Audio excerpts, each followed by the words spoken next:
Relative pronouns are very common. Written language, spoken language, you'll find them anywhere. We're talking about sentences like "Hai letto il libro che ti ho prestato?"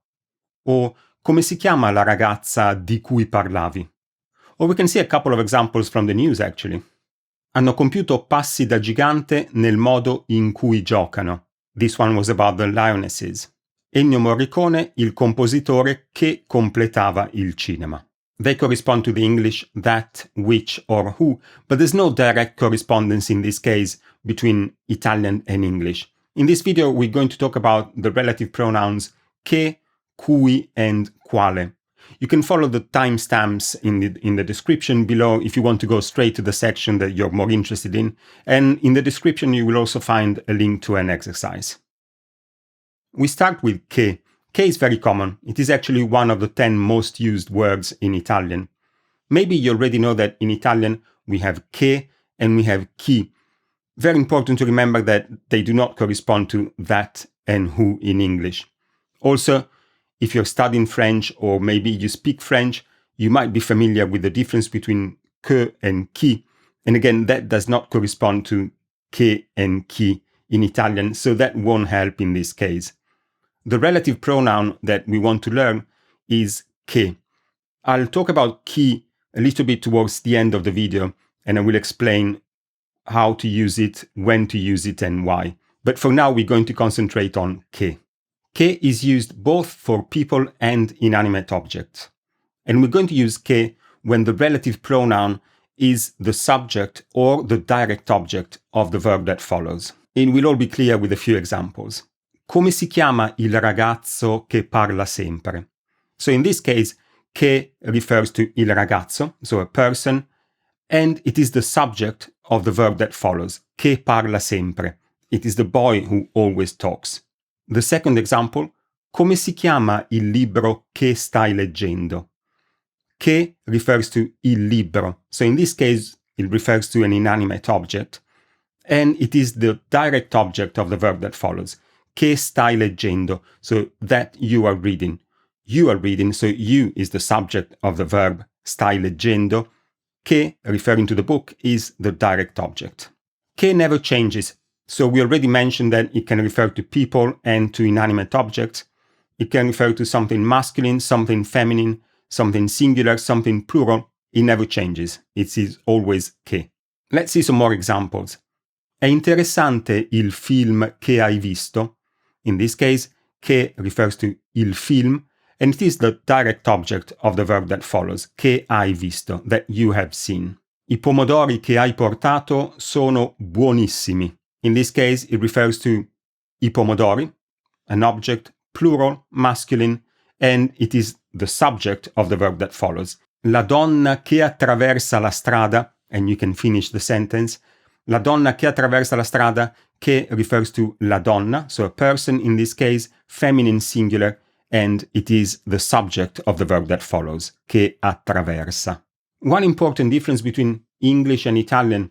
In English, when the relative pronoun is the direct object of the verb, you can leave it out.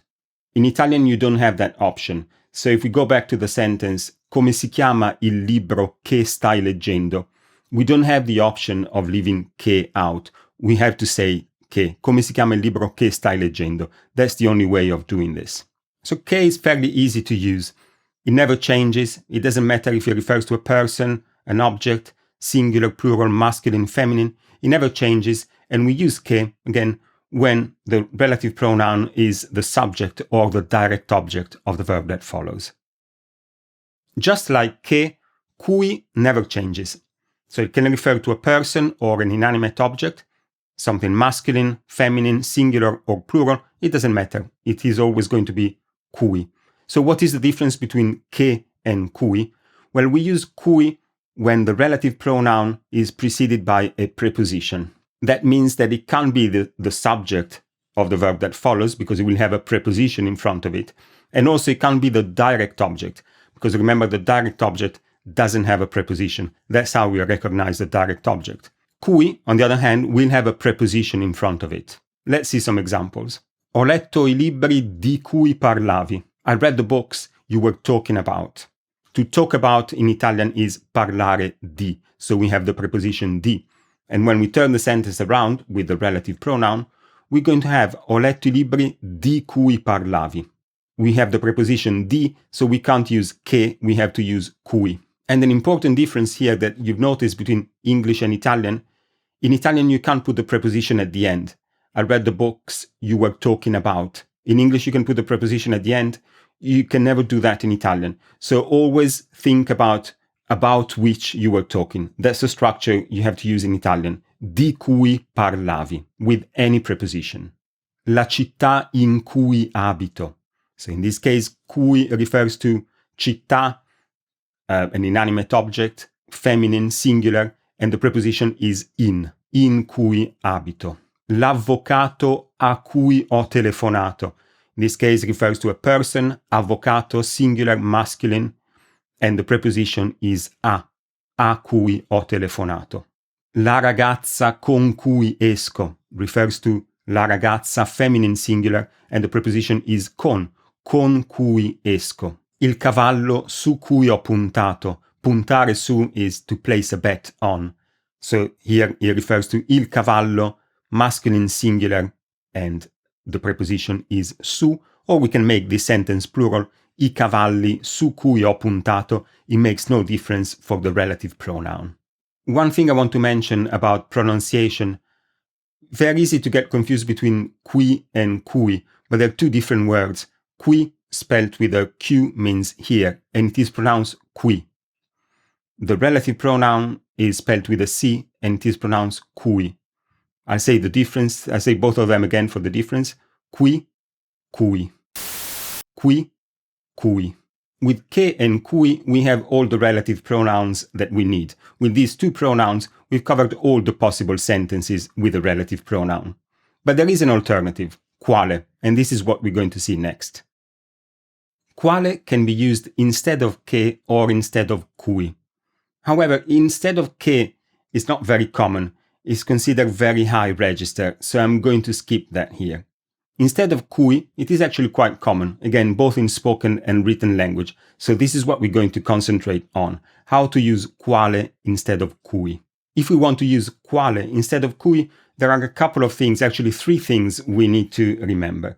The first one is that quale has a singular and a plural. We said before that cui never changes, quale does. So it has a singular, quale, and it has a plural, quali. However, masculine and feminine is the same. The second point is that quale requires the article in front of it. And the article can be masculine or feminine. So we have 4 possible cases. Il quale, la quale, for singular, I quali, le quali, for feminine. And these can refer to people or inanimate objects. The third point to remember now is that because we have the article and because we said it replaces cui, and we know that cui is always preceded by a preposition, so in this case we're going to have preposition, then article, and then quale or quali. That means that we have to combine the preposition with the article, according to a table that we already know, the table of the preposizioni articolate. Let's see the examples that we've used before for cui and see how those sentences would change if we want to replace cui with quale. Ho letto I libri di cui parlavi. Di cui will become dei quali, because here it refers to I libri, which is masculine plural, so the article would be I. The plural of quale is quali, so we would have I quali preceded by di, so we have di plus I becomes dei. That's why we would have ho letto I libri dei quali parlavi. La città in cui abito becomes la città nella quale abito. In plus la equal nella. L'avvocato a cui ho telefonato becomes l'avvocato al quale ho telefonato. La ragazza con cui esco becomes la ragazza con la quale esco. And in this case, you see that we haven't combined the preposition con with la. Some people do combine it, some people don't. Most people, I would say, don't combine con with the article that follows. Maybe sometimes with il becomes col, but generally you can leave them separate. It wouldn't be a mistake. So in this case, we have con la quale esco. The prepositions that are combined with the article that follows are a, di, da, in, su. These 5 prepositions. Il cavallo su cui ho puntato becomes il cavallo sul quale ho puntato. And the same sentence plural, i cavalli su cui ho puntato becomes i cavalli sui quali ho puntato. So we can see that quale is a little bit more complex to use compared to cui, because cui, we don't need to worry about the article, we don't need to worry about masculine, feminine, plural, singular or plural. It never changes. Quale does change, and we need to worry about the article, and then we need to combine the article with the preposition that comes before if it is one of those 5 prepositions. So it is a little bit more complicated to use. So why do people use it? I don't know, but people do use it. And it's common. I think at least you should be able to recognize it if you see it, to understand it, if you hear it. And then it's your choice if you want to use cui or if you want to use quale. I don't think there's a big difference in register. I think the register is about the same for both of them. So they're both used equally, even if one seems to be more complicated. Finally, I want to mention chi, because we mentioned that at the beginning, and we said we're going to explain when and why we need to use chi. Chi technically is not a relative pronoun. It's sometimes called a double pronoun, because in some sentences it is as if it had 2 pronouns in it. But without going into technicalities, we're just going to see some examples of sentences that need chi. We use chi in sentences like chi legge molto è intelligente, which you could translate with those who read a lot are smart. So chi legge molto, chi always refers to a person. Chi legge molto è intelligente, it is called a double pronoun because in this sentence you could also say it in a different way. You could say quelli che leggono molto sono intelligenti. So quelli che is the same as chi. Chi legge molto è intelligente. Or we have a proverb, and I'll let you then check this one because I don't know the equivalent in English. Chi dorme non piglia pesci. Again, you could rewrite this sentence, quelli che dormono non pigliano pesci. The meaning would be the same. The second group of sentences are questions. So chi as a question word. Chi ha scritto la Divina Commedia? Chi parla francese? So in this case, yes, you can translate chi with who in English, but very important to remember that there are other sentences where you would use who in English, but in Italian you would have to use che or cui, or quale if you want to. That's all for the relative pronouns che, cui, and quale. Let me know what you think and if you have any questions. And as I said before, you'll find an exercise in the description below. E ci vediamo alla prossima. Ciao a tutti.